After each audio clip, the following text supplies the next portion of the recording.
নমস্কার বন্ধুরা, আমি সুমনার আমার এই ছোট্ট ছাদ বাগানে তোমাদের সবাইকে স্বাগত।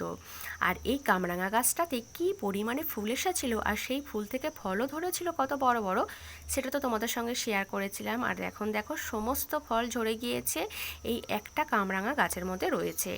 আর কেন বুঝতে পারলাম না, সব ফলগুলো ঝরে গেল। আবার দেখছি গাছে নতুন করে পাতা বেরিয়েছে আর তার সাথে কিন্তু দুই একটা ফুলও আসছে। আর এই দেখো সেই ছোট্ট একটা পাথরকুচি গাছ আমি এর মধ্যে বসিয়েছিলাম, গাছটা এখন কত বড় হয়ে গিয়েছে।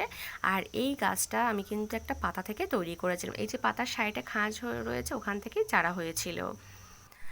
আর দেখো বন্ধুরা, আমি কিন্তু 15 দিন আগে এই চন্দ্রমল্লিকা ফুল গাছের ডাল বসিয়েছিলাম। আর 15 দিনের মধ্যেই কিন্তু এই ডাল থেকে চারা তৈরি হয়ে গেছে। আর যখন এই ডালগুলো বসিয়েছিলাম তোমাদের সঙ্গে তো শেয়ার করেছিলাম, আর তুলে তোমাদের দেখাই, দেখো কত সুন্দর শিকড় হয়েছে। এই দেখো, এইটাই কত শিকড় হয়েছে, কোনোটাই কম বেশি হয়েছে। আর এই প্রত্যেকটা ডালই কিন্তু একসঙ্গেই বসিয়েছিলাম। এই দেখো, এটার মধ্যে কম হয়েছে, কোনোটাই বেশি কোনোটাই কম। এই ডালটাতে দেখো কত শিকড় হয়েছে। এই প্রত্যেকটা ডাল এখান থেকে তুলে নেব, নিয়ে আজকে কিন্তু সব বসিয়ে দেব। আর এইটার মধ্যেও দেখো যে ডালগুলো বসিয়েছি তুলে দেখা, এই দেখো কত শিকড় হয়েছে। আর এখানে দেখতে পাচ্ছি কয়েকটা ডাল কিন্তু নষ্ট হয়ে গিয়েছে, মানে কয়েকদিন ধরে বৃষ্টি হচ্ছে। আর এই দেখো গাঁদা ফুল গাছের যে ডালগুলো বসিয়েছিলাম সেখান থেকেও কত সুন্দর চারা তৈরি হয়েছে। তিনটেই ডাল বসিয়েছিলাম, তিনটেই চারা হয়েছে। আর এই চন্দ্রমল্লিকা ফুল গাছের ডালগুলোও তুলে নেব। এইটার মধ্যে দেখতে পাচ্ছি প্রত্যেকটা শিকড় কিন্তু খুব সুন্দর হয়েছে। এই দেখো, এইটারও হয়েছে সুন্দর। আর এই ডালগুলো থেকে কিন্তু শিকড় হয়েছে, কিন্তু বৃষ্টির কারণে আমার মনে হয় এই উপরের দিকে যা ডালগুলো নষ্ট হয়ে গেছে। এই দেখো, এই ডালটার নিচের দিকে কিন্তু শিকড় হয়েছে, চারা তৈরি হয়ে গিয়েছিল। এখানে কিন্তু সবকটা ডাল তুলে নিয়েছি, যে কটা শিকড় বেরিয়েছিল। আর এইগুলোকে এবার বসিয়ে দেবো, এইগুলোকে বসাবো আমি এই প্লাস্টিক জলের গ্লাসের মধ্যে। আর এইগুলো যেহেতু ফার্স্ট পটিং করছি তার জন্য এরকম ছোটো ছোটো এই গ্লাসগুলো নিয়েছি। আর এর মধ্যে দেখো প্রথমে একটু মাটি দিয়ে দিচ্ছি, আর এর ওপরে ডালগুলোকে এরকম বসিয়ে আবার এর ওপর থেকে মাটি দিয়ে দেবো। দেখো মাটি দিয়ে দিয়েছি।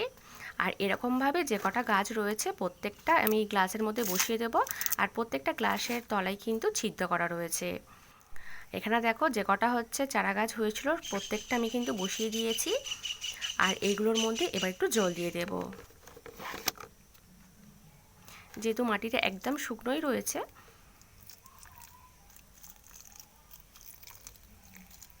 আর এখানে কিন্তু একদম বিনা খরচে দেখতে পাচ্ছ কতগুলো চন্দ্রমল্লিকা ফুল গাছ তৈরি হয়ে গেছে। আর এই ছোট ছোট চারাগুলো আমরা কিন্তু যখন দোকান থেকে কিনতে যাই অনেক কিন্তু দাম নেয়, 7 টাকা 10 টাকা। আর আবারও কিছু ডাল কাটিং করে আমি কিন্তু বসিয়ে দেবো চারা তৈরি করার জন্য। আর কিভাবে আমি আগের বারে চারা তৈরি করেছি তার ভিডিও চ্যানেলে দেওয়া রয়েছে, তাও একবার তোমাদের দেখিয়ে দিচ্ছি।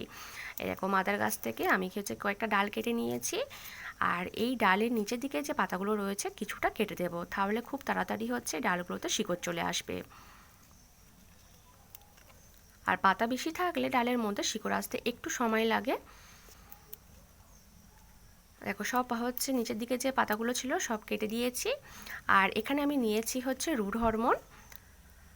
আর এই ডালগুলোর এই যে পিছনের দিকটাতে আমি এই রুট হরমোন লাগিয়ে এই বালির মধ্যে এরকম পুঁতে দেবো। আর কারোর কাছে যদি না রুট হরমোন থাকে, রুট হরমোনের পরিবর্তে কিন্তু অ্যালোভেরা জেল বা হলুদ গুঁড়ো ব্যবহার করলেও হবে। আর এই ডালগুলো কিন্তু বালির মধ্যে বসানোর আগে এই বালিটা কিন্তু ভালো করে জল দিয়ে ধুয়ে নিতে হবে, কারণ বালির মধ্যে কিন্তু প্রচণ্ড ময়লা থাকে। আর যদি আমরা বালিগুলোকে না ধুই, এরকম ডালগুলোকে বসিয়ে দিই, তাহলে কিন্তু এই ডালে ফাঙ্গাস লেগে ডালগুলো কিন্তু নষ্ট হয়ে যেতে পারে, তাহলে আর চারা কিন্তু তৈরি হবে না। আর এইটা বিল্ডিং তৈরির জন্য যে লাল বালিটা আমরা ব্যবহার করি সেই লাল বালি। আর এই বাড়িটা তো সবার বাড়িতেই থাকে। আর দেখো প্রত্যেকটা ডাল আমি বালির মধ্যে বসিয়ে গোড়াগুলোকে চেপে দিলাম। আর এইগুলোকে এবার আমি কিন্তু ছায়ার মধ্যেই রাখবো, রোদ্দুরে একদম বের করবো না যতদিন না এই মধ্যে চারা তৈরি হচ্ছে। আর বালিগুলো শুকিয়ে গেলে মাঝে মধ্যে একটু জল দিয়ে দেবো। আর এবারে এই যে 3টে গাঁদা ফুলের চারা হয়েছে, এই চারা 3টেও বসিয়ে দেব।